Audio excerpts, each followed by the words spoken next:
So how do you stand strong and live well and love well? How did Daniel do it? So some of us, when we take a stand today, and if this hits you too hard, then I'm talking about you. We have this word crazy Karen, right? There's this idea. We all get crazy Karen on stuff, right?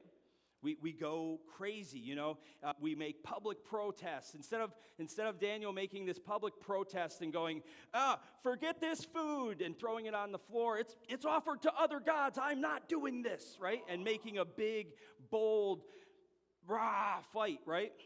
He storms out, right? He runs out of the room, and today he'd grab his phone and send in all caps this really aggressive message about, yelling at everyone in the room. What did he do? He did something completely different than what our culture is telling us to do.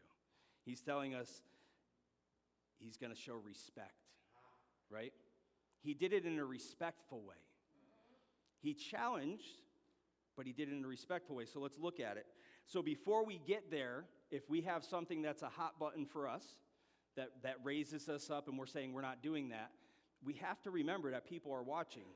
And there's this guy, Dan Moeller, who uses this illustration, and you've heard me use it before. People are very confused if you were to grab an orange and squeeze it, and apple juice came out. People are very confused when they put a little bit of squeeze on a Christian and the world comes out. They expect you to be a Christian even when they're applying a little bit of pressure. So we have to ask ourselves, before we get to responding, we have to resolve how are we going to respond. So do you want to make a point, or do you want to make a difference?